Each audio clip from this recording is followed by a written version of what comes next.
There was one rule in our apartment. One simple rule. Our landlord said he never came by unannounced. Never. And for almost a year, we believed him.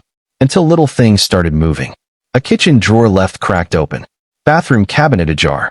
A lamp turned on we knew we switched off. At first, we blamed ourselves. You ever convince yourself you're imagining something because the alternative is too disturbing? That was us. Then one night, everything changed. I came home and the deadbolt, our deadbolt, was unlocked. Not the regular lock. The one only we used. I froze. Because I knew. I locked it. And in that moment, a question hit me like ice water. If no one else had a key, who opened that door? We started testing. Tiny traps. A thread in the doorway. A folded receipt under the mat. Dust on the inside doorknob. And somehow, things kept shifting. Someone was entering. But we had no proof. And then we made a decision that turned a quiet rental dispute into a war. We changed the front door lock. Not to hide anything. Not to break rules. To feel safe. A high-security deadbolt. Pick-resistant. Drill-resistant. A lock designed to keep strangers out. We installed it on a Saturday. By Monday morning, our landlord was pounding on our door. Not knocking. Pounding. Like he was trying to break it down. And what he shouted through that door made my stomach drop. Because there was only one reason he'd be this furious. He had tried to get in. Recently. And failed. That's when we realized this wasn't about a lease. It wasn't about a lock. It was about what he'd been doing inside our apartment when we weren't home. But what we discovered next, after checking one forgotten storage closet, turned this from creepy into potentially criminal. And trust me, the lock was only the beginning. That note on the door changed everything. Remove lock immediately or face eviction. No greeting. No explanation. Just a threat. But at the bottom was one strange line. Tenant is prohibited from entering owner's storage closet. Storage closet? We had lived there nearly a year. He had never mentioned one. So why bring it up now? That question kept eating at me. That night, with a flashlight and my phone recording, we found a narrow door at the end of the hallway hidden behind old supplies. It wasn't locked. Inside looked ordinary. Paint cans. Pipes. Broken shelves. Then I moved a box. And froze. A wall rack. Covered in keys. Every apartment labeled. Including ours. But he told us no duplicate keys existed. That was lie number one. Then I found a black notebook. Maintenance log, I thought. Wrong. It had dates. Times. Entries. Entered unit while tenant absent. Checked bedroom window latch. Moved delivered package inside. Pages of it. Routine unauthorized entry. Documented like normal business. Then one note made my stomach drop. It was from a weekend we visited family. Next to the date it read, medicine moved from cabinet. How would he know that? Unless he had been in our bathroom. Looking. Touching things. We confronted him the next morning. Huge mistake. He didn't deny it. Didn't even look shocked. He just leaned in and said, you should have left that lock alone. Cold. Flat. Like a warning. That night we installed a hidden door camera. And 2 nights later, 2:13 a.m., motion alert. Someone approached. Inserted a key. Tried the lock. Again. Again. Then leaned toward the door. Whispered 3 words. We need in. Not I. We. There was someone else. That's when this stopped feeling creepy. And started feeling dangerous. We called a lawyer the next morning.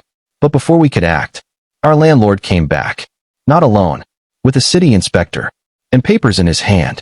What he accused us of next could have gotten us thrown out in days. And that was only the beginning. The next morning, pounding shook the door again. I looked through the peephole. Our landlord. And a city inspector. My stomach dropped. The second we opened up, he pointed at our new lock. Lease violation. Then handed us an eviction notice. No warning. No discussion. Just pressure. But something felt wrong. The inspector barely looked at the lock. Instead, he scanned the apartment, then quietly asked, have you had problems with management entering the unit?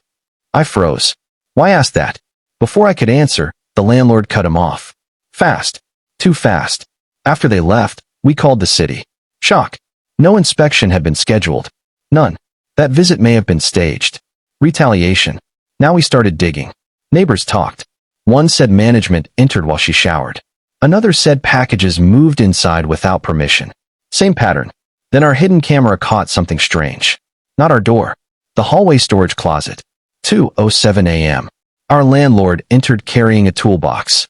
Left empty-handed. Next morning we checked. Moved shelves. Found loose plywood.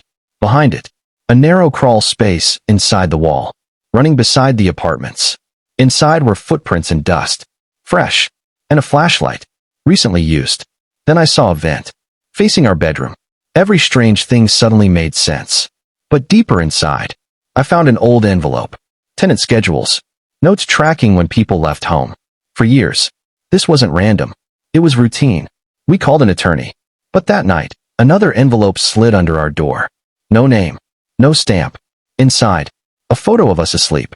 Taken from outside our bedroom. And on the back, 5 words. You haven't checked downstairs yet. Downstairs?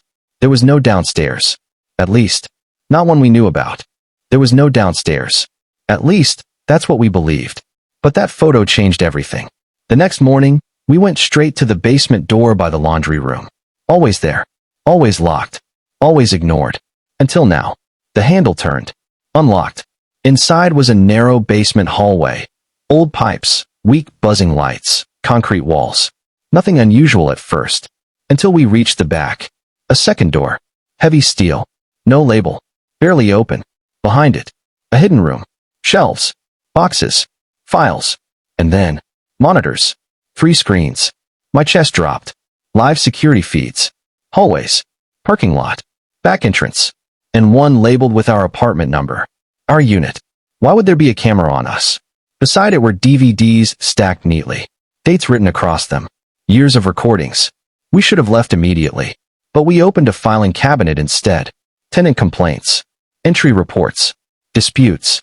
Some marked resolved. Some crossed out. And one file had our names. Already opened. Before we even changed the lock. He had been tracking us longer than we thought. Then we heard it. Footsteps. Above us. Slow. Heavy. Someone was coming down. We killed the light and hid. The footsteps entered, then stopped. Silence. Then his voice. Our landlord. Calm. I know someone's been in here. My heart stopped. He stood right beside the cabinet we were hiding behind. Then his phone rang. He answered. And what he said made everything worse. They found the old surveillance room. Old. Meaning there was more. Then, we may need to clear the second location. Second location? What second location? He left. We waited, shaking, before moving. Behind one shelf, we found a floor hatch. Locked. Scratched. Recently used. And when we forced it open, we realized this wasn't just a landlord watching tenants. It was something much bigger. And we were already inside it. The moment that hatch opened, everything changed. Cold air rushed up from below. Not basement air. Different. Darker. We climbed down slowly, phone light shaking in my hand. At the bottom was a narrow tunnel. Not natural. Carved. Structured. Intentional. Walls lined with old wiring and metal brackets. This wasn't storage. This was built. We followed it. Every step echoed too loudly. Then we saw doors. Not one. Multiple. Each marked with numbers. Like units. But these weren't apartments. These were observation points. One door was slightly open. Inside, a small chair, a table, and a monitor facing directly into a bedroom feed. Our bedroom. My stomach turned. Someone had been sitting here, watching, in real time. We backed out fast. But then my partner stopped. There was something on the table. A notebook. Fresh pages. Recent writing. Tenant routine confirmed. New lock installed. Access compromised. My hands went numb. He wasn't just watching. He was adapting. Then we heard it. A metal door slammed somewhere deeper in the tunnel. Footsteps. Running. Fast. Someone knew we were there. We turned off the light and moved quickly, trying to retrace our steps. But the tunnel wasn't the same anymore. One of the doors that was open before was now shut. Locked. Fresh scratch marks on the handle. He was cutting us off. Cornering us. Then my phone vibrated. A notification from the door camera upstairs. Live. Our front door. Someone was inside the apartment. Moving slowly. Checking rooms. Then the camera tilted. And we saw him. Our landlord. Inside our home. While we were underground. That's when everything split into 2 fears at once. Above us, our apartment was being searched. And below us, we were trapped in his system. Then a voice came through the tunnel speakers. Calm. Controlled. You shouldn't have gone down there. And then, the lights went out. Total darkness. And somewhere in that darkness, a door started opening toward us. Darkness hit instantly. No light. No visibility. Just breathing and echoes.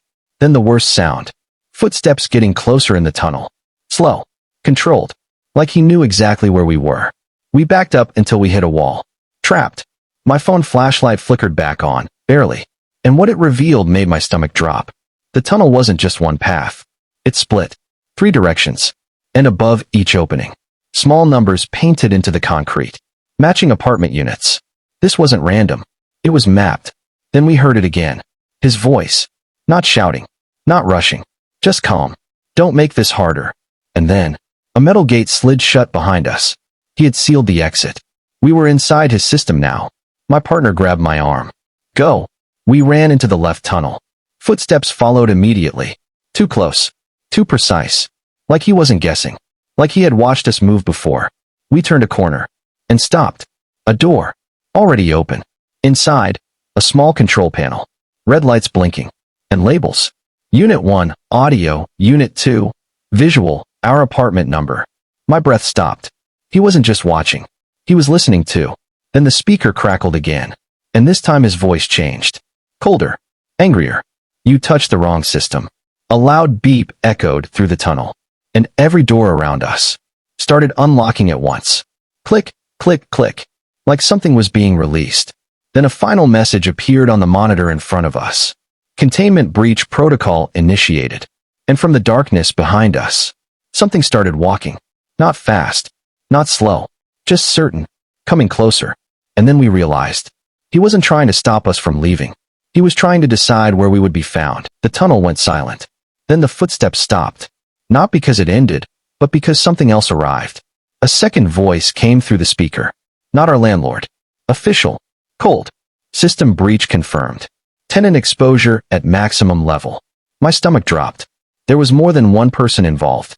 The lights flickered back on, but the tunnel had changed. New doors were open. New paths revealed. Like the whole place was shifting. We ran. No plan. Just survival. Left turn. Right corridor. Another split. Behind us, doors unlocking in sequence. Too controlled to be random. Then my phone buzzed. Door camera upstairs. Still live. Our apartment. Empty. Front door wide open. And on the table inside, a folder, marked with our unit number. Below ground, we froze. Because the speaker came back on. This property was never residential. My mind stalled. Never residential? Then what was it? The voice continued. Unauthorized occupancy detected. Long-term observation compromised. Observation. We weren't just tenants. We were being studied. An alarm suddenly echoed through the tunnel. Red lights flashing. Doors started closing fast. Containment system activating. We sprinted, but the exit was gone. A solid wall. No way out. Then a hidden panel opened at the far end. A narrow emergency ladder upward. As we reached it, the speaker added one final message. Exit granted for subject removal. Removal? My partner whispered. We climbed. Fast. Hands shaking. Up through metal, darkness, panic. Until the hatch burst open. Cold night air. Street light. We were outside. But when I turned back, there was no basement. Only an empty maintenance shed. Like nothing had ever been there. My phone lit up. Unknown number. One message. You left when you weren't supposed to. I looked up, and in the reflection of my screen, he was standing behind me.